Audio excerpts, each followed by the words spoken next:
What's going on, everybody? Tom here with Keto Lifestyle, and today we are going to be covering ways to tell that you are in ketosis. Now, 6 of these ways are going to be ways that you don't need to buy anything for, just signs that your body is in ketosis. And then I'm going to bring up 3 ways you can actually measure your ketones if you're the kind of person like me that likes to know an exact number. But before we start, if you like this video and have not subscribed yet, please consider subscribing, because on this channel I do a lot of videos on keto, everything from cooking to tutorials to reviews. So if that sounds interesting to you, consider subscribing. With that, let's get started. So to start things off, I'm going to go over 6 ways that you can tell you're in ketosis without actually having to measure anything. Now, these are things that are very simple that you will notice in your body, and it's one of those things where it may not grab your attention entirely, but it is something that if you really think about it, you probably will have noticed if you are in fact in ketosis. So to start off, number 1.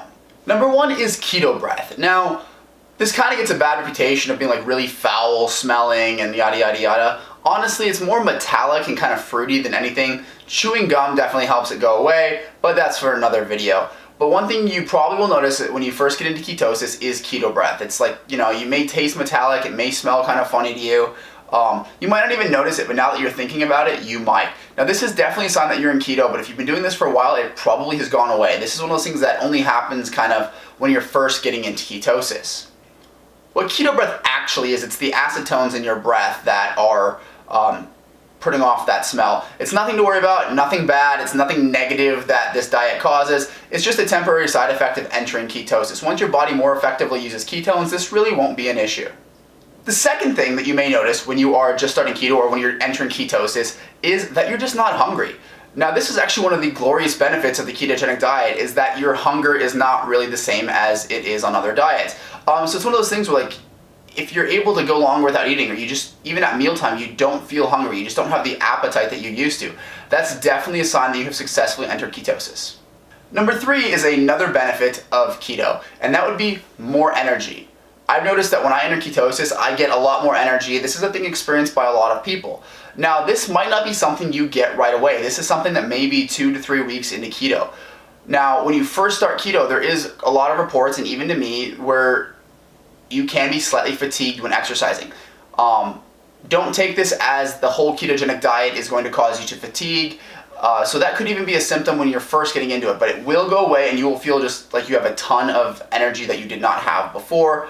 So just watch out for that. Again, it could be something that you didn't notice before, but now that you're thinking about it, you may be able to move more, you may feel like, going for a walk, or it's just the little things that you're going to feel like you're slightly more energized. And along those same lines comes being more focused. This is the next one on my list. Focus on keto is huge, especially when you're fasted. You just seem to have like laser focus. So if you've been noticing that, prior to starting the keto diet, you kind of were daydreamy and couldn't really focus, and then you've actually been like zeroed in on your work and been a lot more productive, this is also another sign that you are successfully in ketosis.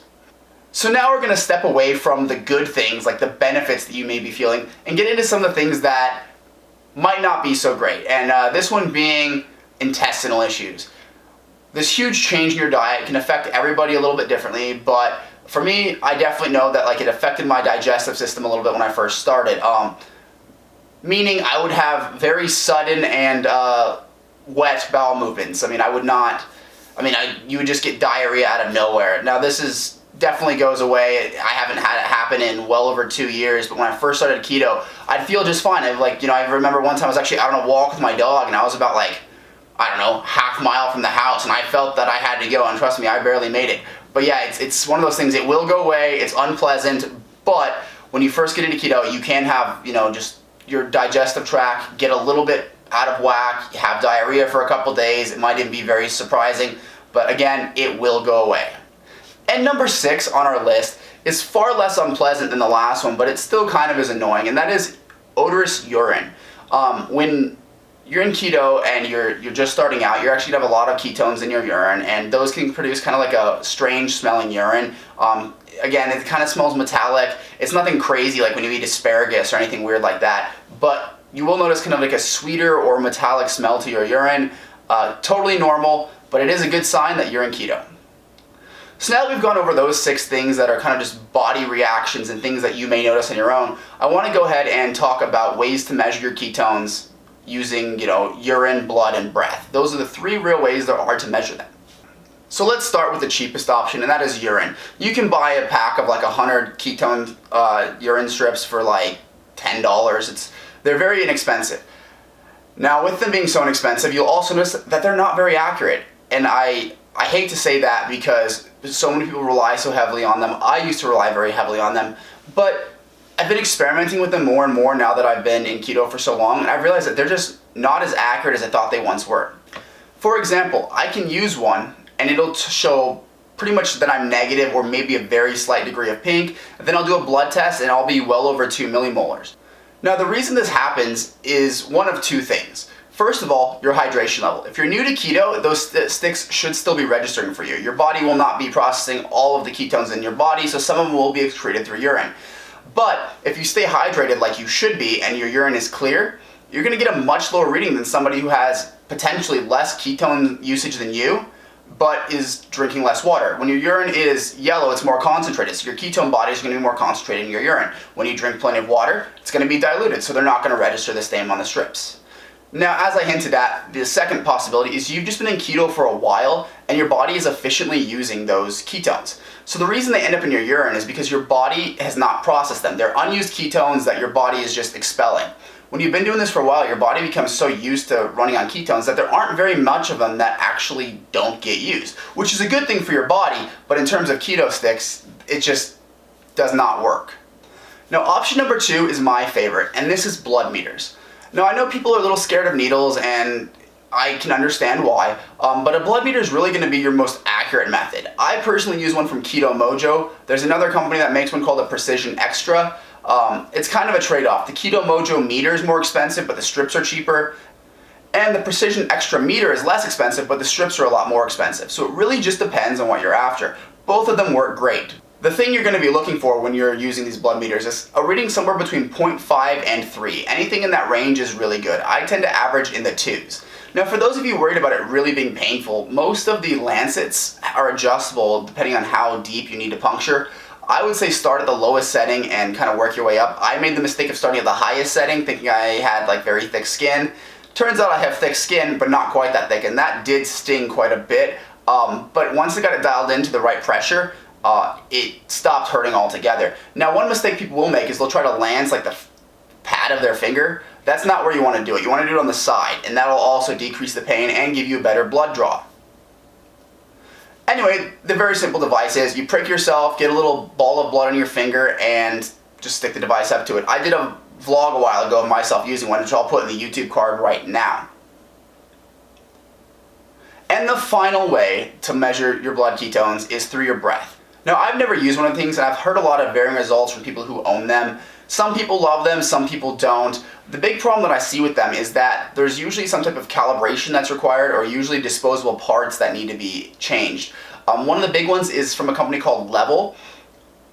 Again, I've never personally used one, but one of the YouTubers that I do follow, his name is Keto Savage. If you guys haven't checked him out, you really should. But he uses one of those Level meters, and I've noticed in a lot of his videos that he runs out of the little cartridges. Plus, you have to leave this thing plugged in for 24 hours before you decide to use it, because it has to like calibrate and do all sorts of strange things. To me, that's just a huge pain. I don't want this thing to run out of whatever solution it needs. I don't want to have to wait 24 hours to test myself if I happen to unplug it or the power goes out or anything like that. To some people, that might not be a big deal. To me, it's kind of just an inconvenience. So regardless of if it's accurate or not, I personally just choose not to use them. But that should not influence you guys. If you guys are scared of needles, scared to prick yourself, the breath meter is going to be so much more accurate than the urine. As far as I'm concerned, those keto sticks, once you've been in ketosis for more than a few weeks, are pretty much useless. And I hate to say that because a lot of people rely on them for that instant feedback, but it may not be helping you as much as you think it is. So now that we've covered the ways to tell that you are in ketosis, I want to go over whether or not you should actually care about those readings. For me personally, I do, because I enjoy data. I work with data all day long, and having solid numbers that I can formulate from really helps me out. I like to be able to see, okay, I ate this and this is what happened. I also use it for experimenting for you guys, to where I may try something that's like, we're not quite sure if it's keto and I want to see how it affects me. But for the average person, spending $1 on a Keto Mojo strip to measure themselves daily is not really the best idea. Granted, $1 a day is not that bad. Most people spend more money than that on coffee. But you don't want to do this obsessively. I mean, some people may measure themselves 2-3 times a day. That's going to get very, very expensive.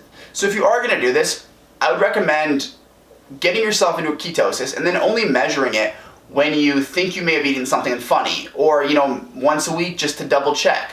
I also tend to measure my ketones a lot after I've had like a cheat meal or something, whether it was deliberate or not, and I'll do it once a day until I know I'm back in ketosis, and then I'll stop. And then I'll check it again if I feel like I need to. But doing this daily is not always the best idea. It can get very expensive. But with that, I hope you guys learned something from this video. And if you have not subscribed yet, go and hit that subscribe button. If you liked the video, leave it a like. And if you have any questions or if there's anything I missed, leave it in the comment section because I will get back to you guys. But with that, I'll see you in the next one.